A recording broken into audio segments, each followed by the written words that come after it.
Hari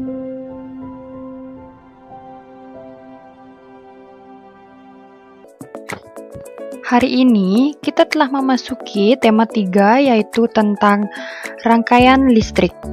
Nah, untuk itu kalian harus mempersiapkan buku dan alat tulis lainnya ya, dan simak video ini dengan baik. Pada video kali ini kita akan membahas tentang rangkaian listrik. Nah, bagi kalian yang baru bergabung bersama channel kami, jangan lupa klik tombol subscribe dan aktifkan lonceng notifikasinya ya, agar kalian mendapat info terbaru tentang pembelajaran di SD. Nah, sebelum kita masuk ke dalam materi, Putri D memiliki beberapa besaran yang harus kalian ingat.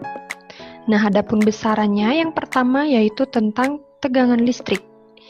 Nah, tegangan listrik ini biasa disebut dengan volt atau lambangnya V besar. Kemudian besaran yang kedua itu ada arus listrik yang sering disebut dengan ampere dengan lambangnya huruf A besar. Kemudian besaran yang ketiga itu ada hambatan sering disebut dengan ohm dan simbolnya itu yaitu tapal kuda. Kemudian besaran yang keempat itu ada daya listrik yang disebut dengan watt dengan simbol huruf W besar, dan besaran yang terakhir yaitu ada energi listrik dengan satuan joule dan simbolnya yaitu huruf J besar. Oke, itu adalah besaran-besaran yang harus kalian ingat ya. Nah, baiklah, kita akan masuk ke materi yang pertama, yaitu tentang rangkaian listrik. Rangkaian listrik adalah susunan alat-alat yang dihubungkan dengan sumber listrik sehingga menghasilkan arus listrik. Nah, alat-alat yang memanfaatkan energi listrik tersebut dinamakan dengan alat elektronik. Contohnya, alat elektronik itu ada lampu, radio, televisi, setrika, dan komputer. Nah, alat-alat yang menyusun sebuah rangkaian listrik ini disebut dengan komponen listrik. Nah, komponen-komponen listrik ini terdiri dari apa saja? Nah, ini merupakan contoh dari rangkaian listrik, di mana rangkaian listrik ini dapat berfungsi jika listrik dapat mengalir dalam rangkaian tersebut. Nah, adapun komponen listrik dalam rangkaian ini, yang pertama itu terdiri dari baterai. Nah, yang ditujukan oleh anak panah itu disebut dengan baterai. Baterai merupakan sumber listrik dalam rangkaian listrik sederhana. Kemudian komponen yang kedua itu dinamakan saklar. Nah, saklar yaitu alat yang digunakan untuk menyambungkan dan memutuskan arus listrik pada sebuah rangkaian listrik. Kemudian komponen yang ketiga yaitu kabel.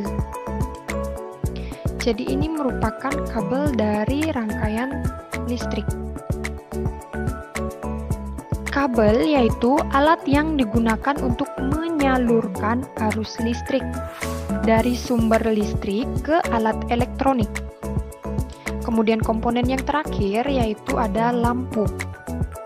Lampu yaitu benda elektronik yang menerima arus listrik dari sumber listrik.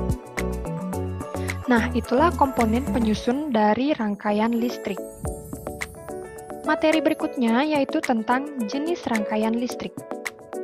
Berdasarkan mengalir atau tidaknya, arus listrik ini dibedakan menjadi dua jenis. Yang pertama itu ada rangkaian listrik terbuka. Nah, rangkaian listrik ini tandanya adalah tidak ada arus listrik dan lampunya mati. Nah, kalian perhatikan ini lampu pada rangkaian listrik terbuka ini lampunya padam atau mati. Dan saklarnya itu terbuka, sehingga tidak ada arus listrik yang mengalir. Kemudian jenis yang kedua itu ada rangkaian listrik tertutup. Kalian bisa perhatikan perbedaannya pada gambar, di mana rangkaian listrik tertutup ini ada arusnya dan lampunya bisa menyala. Nah, ini adalah rangkaian listrik tertutup di mana lampunya menyala karena terdapat arus listrik dan saklarnya itu tertutup. Lampu dapat menyala apabila terdapat arus listrik pada rangkaiannya. Seperti itu ya. Nah, kemudian untuk materi selanjutnya yaitu tentang jenis rangkaian listrik berdasarkan susunannya.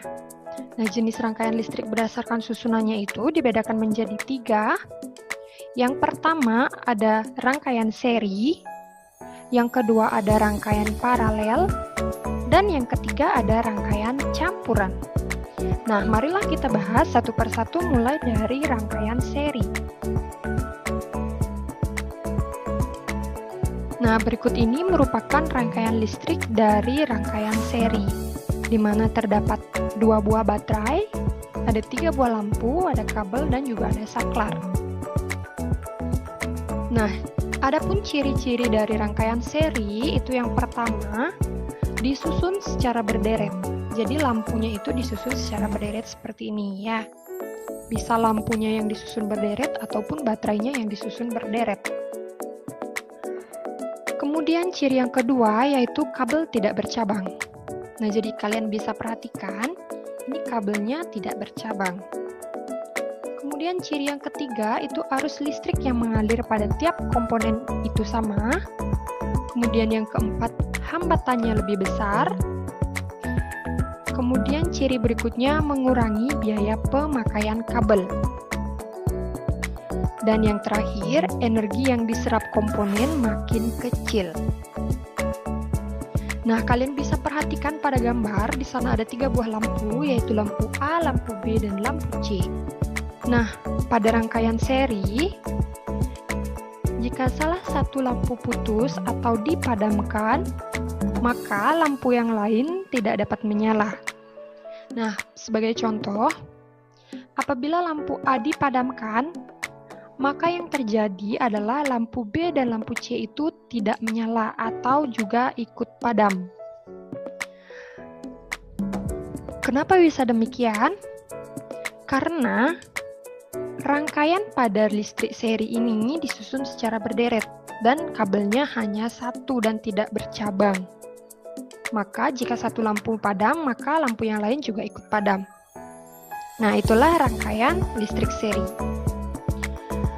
Nah, contoh dari rangkaian listrik seri dalam kehidupan sehari-hari yaitu yang pertama pada lampu hias. Nah, ini disusun secara seri, yaitu berderet. Kalian bisa perhatikan lampunya ini disusun secara berderet. Nah, selain lampu hias, itu contohnya ada senter. Nah, selain senter, itu ada contohnya lampu hias pada pohon Natal. Jadi, lampunya itu disusun secara berderet dan kabelnya tidak bercabang. Nah, itulah rangkaian listrik seri. Kemudian yang kedua, itu ada rangkaian listrik paralel. Berikut ini merupakan gambar dari rangkaian listrik paralel. Nah, adapun ciri-cirinya yang pertama yaitu disusun secara bertingkat atau bersusun. Kalian bisa perhatikan pada gambar, artinya bertingkat itu seperti ini ya. Bertingkat atau bersusun. Kemudian ciri yang kedua, arus yang mengalir berbeda-beda. Jadi karena kabelnya itu bercabang-cabang ya. Jadi kalian bisa perhatikan berbeda dengan rangkaian seri tadi ya. Jika seri itu kabelnya tidak bercabang, sedangkan paralel itu kabelnya bercabang-cabang. Kemudian ciri yang ketiga itu hambatannya kecil. Dan yang keempat, kabel yang dibutuhkan lebih banyak karena rangkaiannya kabelnya bercabang-cabang. Nah, ini merupakan lampu D, ini merupakan lampu E, dan ini merupakan lampu F. Pada rangkaian paralel, putusnya salah satu lampu tidak menyebabkan lampu yang lain menjadi padam. Contohnya, apabila lampu E dipadamkan, maka yang terjadi adalah lampu D dan lampu F itu tetap menyala. Karena kabelnya itu berbeda ya. Nah, adapun contoh rangkaian listrik paralel dalam kehidupan sehari-hari, yaitu contohnya ada lampu lalu lintas. Nah, kalian bisa perhatikan lampu lalu lintas itu menyalanya bergiliran ya.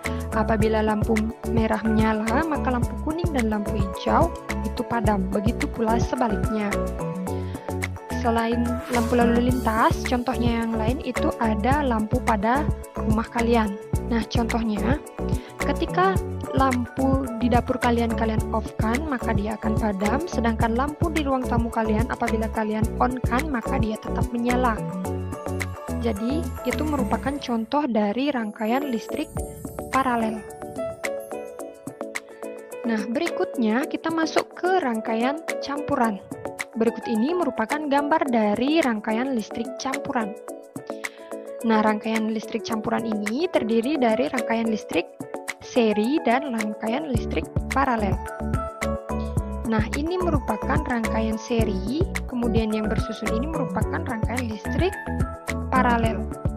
Adapun ciri-ciri dari rangkaian campuran, yang pertama yaitu merupakan gabungan antara rangkaian seri dan rangkaian paralel.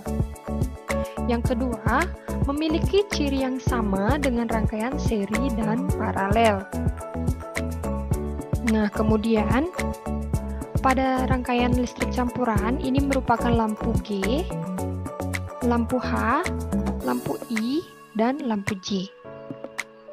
Nah, pada rangkaian listrik campuran, jika lampu G dipadamkan, maka lampu H, lampu I, dan lampu J itu juga ikut padam. Mengapa demikian? Nah, hal ini karena lampu G berkedudukan seri terhadap gabungan lampu H, lampu I, dan lampu J.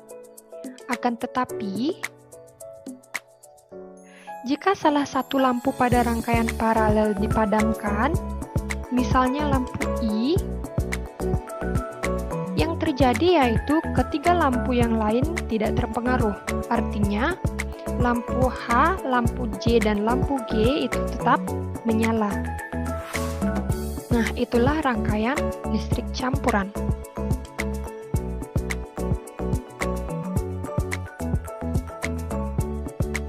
Nah, untuk memantapkan pengetahuan kalian, mari kita mengerjakan latihan soal bersama-sama. Nah, berikut ini Bu Tride memiliki gambar dari suatu rangkaian listrik. Kira-kira rangkaian listrik apakah yang ada pada gambar? Coba kalian jawab. Ya, jadi rangkaian listrik pada gambar yaitu ada rangkaian listrik campuran. Kenapa campuran?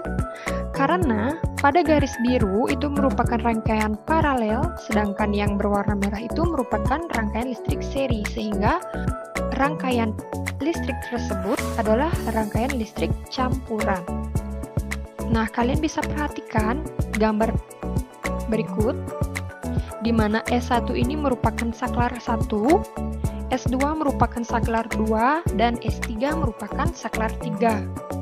L1 itu lampu 1, L2 lampu 2, L3 lampu 3, dan L4 itu adalah lampu 4.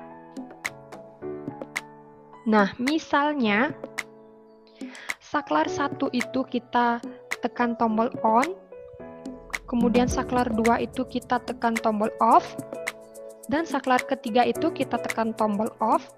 Nah, yang terjadi adalah L1 menyala, L2 padam, L3 padam, dan L4 padam. Mengapa? Kalian bisa perhatikan, saklar dari S1 ini dimiliki oleh lampu 1, saklar 2 ini dimiliki oleh lampu 2, dan saklar 3 ini dimiliki oleh lampu 3 dan lampu 4. Yang menyala itu hanya saklar 1, sehingga yang menyala itu hanya lampu 1. Nah, berikut ini merupakan kesimpulannya. S1 tertutup, S2 dan S3 terbuka, maka S1 menyala, sedangkan L2, L3, dan L4 itu padam. Ingat, jika saklar tertutup artinya menyala dan saklar terbuka itu artinya padam. Nah, contoh yang kedua agar kalian lebih paham lagi, apabila saklar 3 tertutup, saklar 2 terbuka, dan saklar 1 tertutup, apa yang terjadi? Nah, coba kalian jawab. Nah, Putri dibantu ya. Yang terjadi adalah L3 dan L4 menyala, kemudian L1 menyala, dan L2 padam. Mengapa demikian? Kalian perhatikan arus listriknya dan juga saklarnya, apakah dia tertutup atau terbuka. Jika saklar S3 itu dia tertutup, sehingga lampunya itu menyala, karena aliran listriknya adalah ini. Kemudian saklar S2 itu terbuka, aliran listriknya itu adalah ini, sehingga lampu 2 itu padam. Dan S1-nya itu tertutup, sehingga lampu satunya itu menyala, karena rangkaian listriknya itu adalah ini. Nah, adapun kesimpulannya yaitu seperti ini. S1 dan S3 itu tertutup, sedangkan S2-nya terbuka. Maka yang terjadi adalah L1, L3, dan L4 menyala, sedangkan L2-nya padam. Nah, itulah latihan soal yang dapat diberikan agar kalian lebih mengerti. Kalian bisa kerjakan soal-soal yang ada di buku kalian tentang rangkaian listrik. Jika ada pertanyaan, kalian boleh tanyakan di kolom komentar.